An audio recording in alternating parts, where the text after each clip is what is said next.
Kamusta mga ka-EB, mga ka-Golets? Nandito po ako sa Edwaw, Sampaloc, Maynila. Dito po sa may Lacson, corner Loyola Street.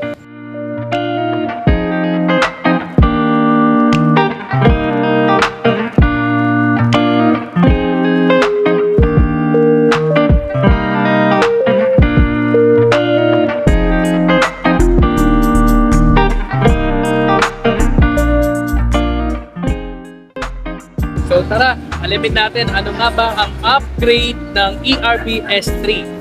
Let's go!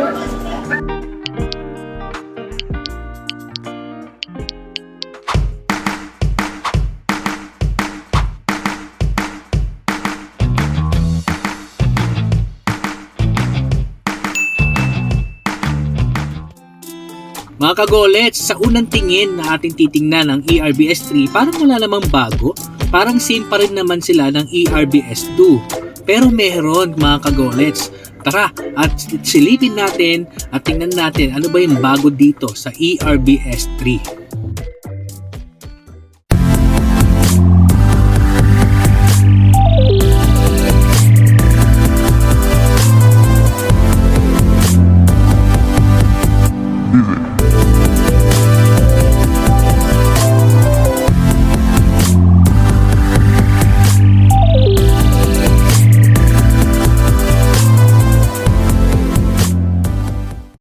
Sa comparison natin sa ERB-S2, pagdating dito sa kanya pong ilaw ay pares lang din naman.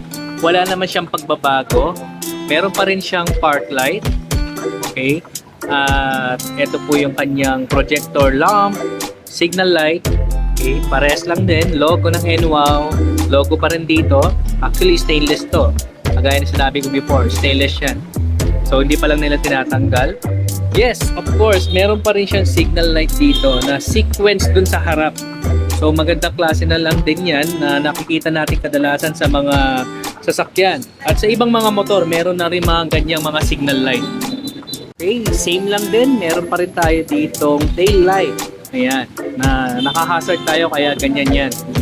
So dito, ang max load ditong ating basket sa likod is 25, no? So, same lang din, meron pa rin ito sa ating ERB-S2. Ngayon, dito, ay LED na po lahat to. Okay, kung mapapansin nyo, LED na rin ang kanyang tail light, brake light, at kanyang signal light. Pagdating naman sa ating key, ay makikita natin dito, dalawang susi ulit, dalawang remote. Andito pa rin, ganun pa rin sa dati, meron siyang lock and unlock, di ba? Ito yung kanyang tinatawag na answer back, tsaka ito yung pwede natin dito i-start ang motor po or system ng ating pong ERBS. At pagdating naman sa kanyang gulong, same pa rin naman siya ng nakaraan. Parehas lang ng ating ERBS2. Disc brake pa rin ang kanyang harapan. Dito rin sa likod, ang kanyang max ay ganun pa rin sa dati. At okay, maganda talaga dito sa NWOW, naka-disc brake din dito sa kanyang likuran. Bali, tatlong gulong natin, tatlo yung preno, naka-disc brake lahat. So, ang ganda, no? Isa sa mga upgrade nila dito sa ERB-S3 ay dati bukas po ito, open lang to as compartment. Pero ngayon, nilagyan na nila ng susian para mas safe po yung ating mga gamit dito. Oh, di ba? Guys, ang ganda. Magchichinelas check tayo ulit ni Sir Zach. Okay, ang lalim eh. Actually, malalim. Kung naka-piece bum ako, ay hanggang siko po. Ayan. So, ang galis hanggang siko na rin. So, size 9. Napakalalim nito. Isang kalahati ang aking size. Ayan. So, mahaba. Pasensya na po kayo sa ating naririnig. May nagbibidyo. Dito naman sa kanyang pinagandang monitor. Ayan. Kung makikita nyo, mas maganda na yung monitor niya ngayon. Dito po ng ERB-S3. So, dito, makikita natin dito, itong paganyan, yan po yung tinatawag na bar meter po ng battery. Dito naman makikita natin dito yung voltmeter. Ayan, 51 point, 51 volt. Actually, 48 volts lang to Okay, so dito, odometer, speedometer. Ito yung trip meter natin. At makikita natin pag-open na pag-open dyan, yung kanyang odometer. So, ganda rin ito bilang parang division lang tong white na to. Then, dito makikita natin na naka-handbrake tayo. Yan po yun. Then, ayan, ito yung kanyang gear indication. So, yan po ang ayan, makikita din natin dyan kapag high beam tayo. Pag naka low beam, wala yan. Okay? Alright, mga kagolets, ganun pa rin naman ang same quality. Meron siyang safety features dito sa kabilaan. Dito sa may left, meron tayong handbrake. Yan, safety feature siya. Pati rito sa kabila, may handbrake din po dyan, ha? So, yun, dito naman sa ating left side ng ating kamay ay yan, high and low beam. So, ito, signal light, hazard, and signal. Nandiyan po yung hazard and signal light niya. Diba? Then, of course, kusina. Yan, diba? Yan naman. So, same features pa rin ng ERBS2 pagdating dito sa kanyang kanan. Okay, nandito rin yung kanyang switch ng kanyang ilaw. Alright, diba? So, okay, another kusina. Siyempre, wala naman tayong ang tawag dito, starter, di ba? So, automatic na yan. So, ito yung drive. Okay, yan yung drive and reverse. So, low, medium, and high. Ito yung 1, 2, 3. Okay, tingnan natin Check natin yan. Okay. So, sa ngayon ay tayo. Wait lang. Check natin. Pwede tayo. Ayan, nakikita nyo dyan sa screen is 1, di ba? So, 2. So, 2. Ayan, 2. And pag dito, nag-high tayo, magiging 3 yan. Alright.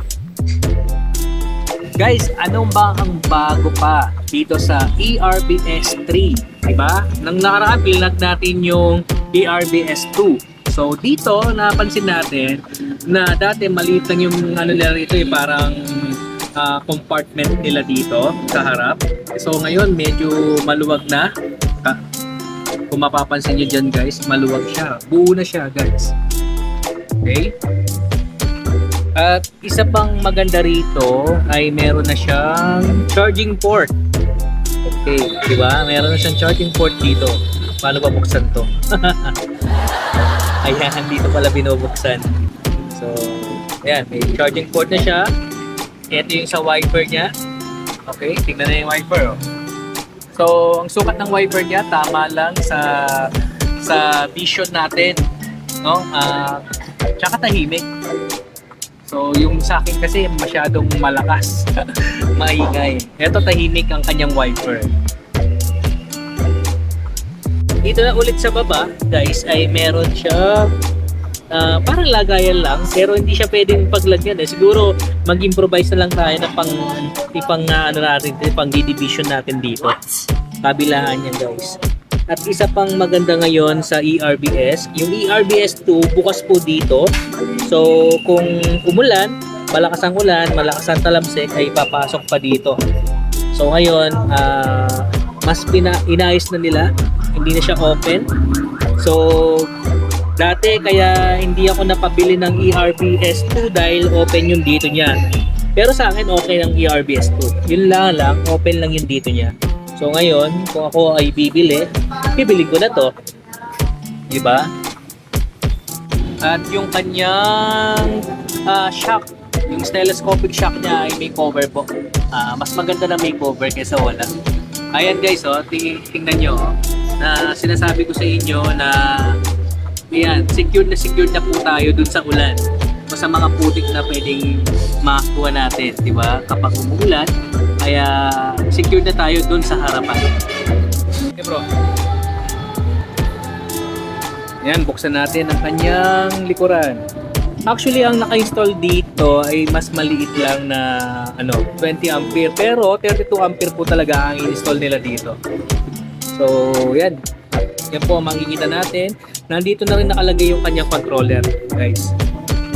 Kaya, yan po yung kanyang controller. Okay. Sige. Mga kagolets, ang presyo po ng ating pong ERBS 3 ay 59,800. Guys, kung di nyo naman kaya ang SRP, pwede po kayong mag-down payment ng 10,000. Sa 18 months ay 3,850. Sa 12 months po ay 5,300. At sa 6 months po na installment ay 9,650. Mga kagolets, pwede pang bumaba ang inyong monthly kung dadagdagan nyo po ang inyong pong down payment. Makikita nyo po sa screen ang ating pong details. Guys, ang ating pong battery ay lead acid po. At pwede rin namang lithium ion kung kaya nyo po yung presyo. Iba pong presyo po ang lithium ion battery. Ang baterya po natin, ang kanya pong capacity ay 48 volts, 32 ampere. At ang kanyang power motor ay 500 watts. Differential motor po yan ha. Ang load weight capacity po ay 250 kg. At syempre, ang kanyang mile range ay 60 to 70 kilometers. And again, kagolets, depende yan sa load o weight po ng mga nakasakay. At sa speed naman, meron siyang 25 to 32 kilometers po ang kanya pong speed or max speed po ng ating pong ERBS 3. At pagdating naman sa charging time po nito ay ganun pa rin sa dati. Meron siyang 6 to 8 hours po na charging time. And again guys, kung meron kayong mga katanungan na hindi ko nabanggit sa video, you can comment or tumawag lang po sa mga number dyan sa ating pong screen kung meron kayong mga personal na katanungan o gusto nyo pong magpa-reserve ng unit. Lalong-lalo na po itong ERBS 3 ay medyo mabili na po ito at laging out of stock na po sa kanila pong store. And again, salamat po kila Sir Jade at Sir Nolan sa patuloy na pag-assist sa akin sa tuwing ako'y nagre-review po ng ating pong unit. Maraming salamat mga ka-go-heads.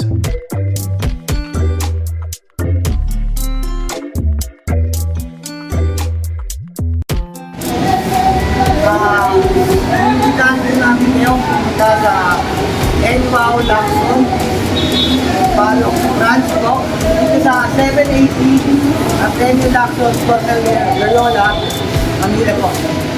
Then, gusto niyo po makita yung aming bago at latest na e-bike na ERBS 3, bagong labas at bagong design. Mag-follow po kayo ay mag-subscribe sa YouTube ni Roy Vegas. Po. May gusto kang batiyan, Sir Nolan. Gusto nyo po makita ang aming ERBS 3. Pumunta lang po kayo dito sa Lacson at i-assist ko po kayo. Yun lang po, maraming salamat. Okay mga kagolets, kung nagustuhan nyo ang ating pong video patungkol po sa ERBS 3 ay please paki-subscribe po ng ating pong channel dyan po sa YouTube, Go E-Vehicle, para naman ma-notify kayo sa tuwing meron akong bagong upload dito po sa ating channel. Let's go!